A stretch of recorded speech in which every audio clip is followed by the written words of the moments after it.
Hi everyone and welcome to the Learning Ladder and welcome to my 40-week pregnancy updates. I'm currently 40 weeks and 4 days pregnant by my ultrasound calculation, 40 weeks 3 days pregnant by my calculation. So I'm still very pregnant. I was really hoping that he was going to come this weekend, but he didn't. So I had my midwife appointment on Saturday. Just 1 second. So that went well. So they did blood pressure and urine. They were fine. They did fundal height measure, and she said at the time that I was exactly 40 weeks. But then she wrote in my notes on the app that we have 39, so I don't know. But she definitely said you were exactly 40 weeks when she measured the fundal height. So I don't know which one it was. But it was interesting because that's the first time I have ever had my fundal height checked, because I've been having the growth scans, so I think they've just been relying on those, because I've had 3 so far. So yes, measured the fundal height, and then she did, I don't technically know if it was the non-stress test, but it was very similar. So it's where they have that circle thing that they put on your stomach. She didn't like tie it around with bands, she just held it on for a good amount of time and watched the monitor. And obviously they were checking to make sure the heart rate is okay, and there's variability. And it was funny because he was like pushing out and everything with his bum or whatever. I think it was his bum.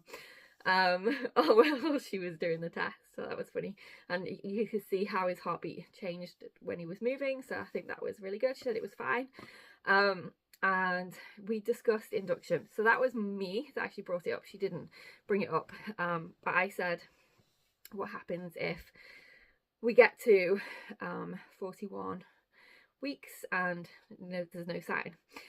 So she was saying, well, it's up to you, you can carry on. And like she was telling me about how long that they have that you're allowed to go to and things. Well, not allowed to, what I mean, how long that they how can I phrase it? It's because basically it's up to you as the individual, but obviously there's like a parameter as to how long they think recommend and not recommend you should go and stuff. So she was saying it used to be like 40 plus 10, and then she was about to tell me what it was now when I interrupted her and said that I didn't feel happy going too far past what I was with my daughter, because obviously that's tried and tested, that everything was fine at 41 plus 1 when she was born, but past that it makes me nervous. So I was like asking her what the protocol and procedure is for induction, and she explained at the city hospital, and she explained that they are extremely busy there. So basically it sounds like they can call you at any time and say, right, it's your turn, but because we live 3.5 hours away, that doesn't really work.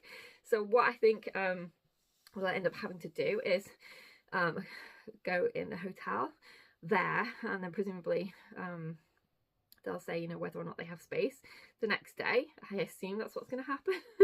I don't know, it's like, oh, it's crazy, but I'm really hoping we don't even get to this point. But obviously you have to plan ahead and know what to expect and stuff in case. And she said what they do is they use the Cook's balloon. So they first check you. If you're under 2 centimeters, then they use the Cook's balloon to dilate the cervix for up to 24 hours. It should fall out when the cervix is dilated to 4, I think. Then they would pop your bag of water and then wait for you to go into labour. If the Cook's balloon doesn't work, then they have like a pessary and a gel and stuff, and I interrupted and said I don't want to do either of those 2 things, because it's difficult to kind of stop it once it's started, whereas if you do the oxytocin drip, they can just turn it off. So it's much safer, in my opinion, to do the drip than it is to do the pessary or the gel, particularly if you're over 35, because it can overstimulate your uterus. So I said that if if that was necessary and we needed to use the Cook's balloon, could we then go straight to the drip as opposed to using the pessary or the gel? And she said, well, what they would do is, if they could break your waters, they would do that first, but then if they couldn't, then obviously that would be the discussion and you would have options. Because I was like, do you have a choice, or do they just tell you basically what you have to do? And she also said that if they examine you and you are 2 centimeters already and the cervix is favourable, they won't even bother with the balloon, and they'll just pop your water and then wait to see if you go into labour. But if you have the balloon, you're allowed to leave. And you know, obviously we'd have to stay in the hotel for the 24 hours and then go back. But obviously if they pop your water, then you have to stay, you know, for the duration. But I'm really hoping we don't get to that stage. It's like, it's kind of like, I was okay at first and I was like really positive and everything, and then as each day's gone on and nothing's happened, kind of like, but I still, you know that this is how it was last time, and maybe it's just normal for me. Normal for my babies to go to 41 weeks. I just hope he comes either before the 41 weeks or exactly at the 41 weeks and not after that, because that will like freak me out. So I don't know at what point after the 41 weeks they would fit me in, because it would depend when they had room. So then that like set me off on this down this rabbit hole of, oh no, should we go on the list now? So I texted my midwife and said that, you know, because I haven't seen her for ages, and it was a different person again I saw this time, and I said to her what we discussed, and you know, should we go on the list now just in case it takes a long time to get called up or whatever, because I think they do it in priority, but I don't know how that works in terms of what is the priority. I'm assuming obviously it's going to be people that have had issues, whereas I haven't, not yet anyway, and hopefully I won't. So that presumably that would put me at a low priority. I don't know, but then do I get more priority because I'm over 40 weeks? I don't know how it would all work. So that's why I like text her and stuff and asked, and she hasn't replied yet, so I don't know about that. Hopefully she'll reply tomorrow and let me know. But yeah, so basically I've got an appointment on Friday to go back to the unit and to discuss and make a plan if I haven't gone into labour by then. But like I said, I'm like hoping that she's going to reply and tell me whether or not she thinks that's okay, or whether we should, you know, go on the list now just in case, because what I'm thinking is Friday and then the weekend. I'm assuming, I mean, I'm pretty sure they're open 24 hours a day, but you know what hospitals are like on the weekend, it's not really full service, is it? So I'm thinking it's going to be like Monday or Tuesday, and then I'll be like 41 plus 4 or 41 plus 3. I mean, and obviously there's the good side to that, meaning that I could have gone into labour over the weekend, in which case this would all be a moot point. But if I haven't, I'm still pregnant, then that's the longest I've ever been pregnant for, and that's we've gone into unknown territory then.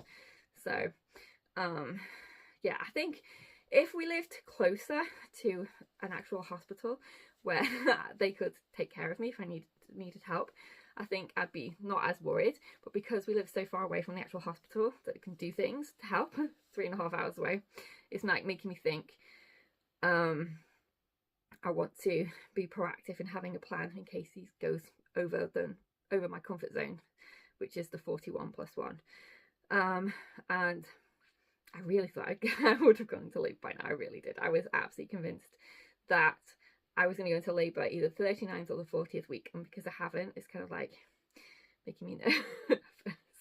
I was like super confident that I was going to go into labour that weekend, and I didn't. So I have had signs though, and more pressure down there. It also feels more fuller down there as well, as though he has moved down again. So that was the thing. She said he was 3/5 engaged. So it works the opposite way to what you think it would. So 0/5 engaged is when they're fully engaged.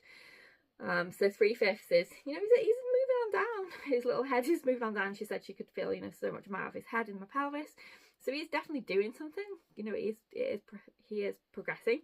He's still ROA, so still on my right side, facing my left. She said they can turn in labour, so he might, hopefully not in a bad way, but he hopefully might turn LOA in labour. Not posterior though, please. So yeah, that's promising, because that was another thing that was making me give it, is he still head down? Because, you know, that why I haven't gone into labour, but he's definitely head down, so that's good. One tick. One less thing to worry about. But yes, it's just, I don't know. So I didn't do my sweep. She never actually mentioned the sweep. I think because I brought up induction, she thought there was no need to mention it. I don't know. But she never mentioned the sweep at all. But she did, as I said, we did go through the whole induction like procedure and things like that. I really don't want to get induced though. So I'm so hoping that he comes by himself, because the hospital that in the city is so busy. It's a quite an old hospital as well. It's not en suite rooms. You have to share bathrooms and things in the labour section. In the bit that you go to start the induction process, it's just a bay of like 4 or 6 beds, and you can literally hear everything because it's just curtains around your bed. So I dread to think how that would be for sleeping and stuff. So I'm so hoping that I can go into labour. I'm like googling, why would I not be going into labour? What could the reasons be? And it could be that, you know, when she said to me about how they had staffing issues, whether that's just like kind of bothered me, I don't know. Or maybe it's just he's a slow cooker like my daughter was, and he'll be, well, I'm the slow cooker, but he, you know, just needs time, and you know, he'll come closer to the 41, which is what she did. So it could just be that, could just be pattern repeating. Who knows? Who knows?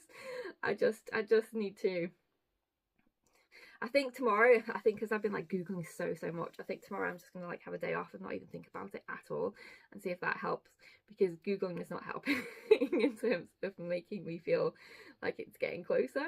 I've been walking more, so I've been doing like targeted 30-minute like vigorous pace walks, and I definitely feel Braxton Hicks when I'm doing that. But obviously you don't want to tire yourself out too much, because then if you're too tired then your body's not going to want to. So and also that whole sickness thing where I wasn't sure if I was sick, or, you know, if I was coming down with something, that could have, again, you know, delayed things.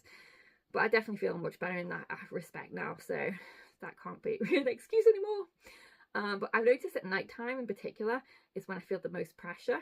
But I think that's because, from what I've read, your oxytocin is highest at night time. So that could be why. But hopefully it's doing something and he is, you know, engaging more. But yes, we just need some contractions, please. Can't believe I'm actually saying that, but we do. Contract, please. But yeah, if you've gone overdue, or it's really if you've been induced, please share your experience and what it was like. Never been induced before, so I've no idea what to expect. And yeah, it's kind of nerve-wracking, but ultimately he has to come out, and he, you know, we want it to be safe. So if that's the only way, then that's what we're gonna have to do. Complete change to what my original plan is, if that's the case, but that's labour, isn't it? It always does change and have its own plan. With my first pregnancy, I didn't really expect to have an epidural. I wanted to have a water birth, and that didn't work out, so I'm kind of used to that aspect that it's likely that things can change. I wasn't quite at the point where I thought I'd have to be induced, though. That is something different.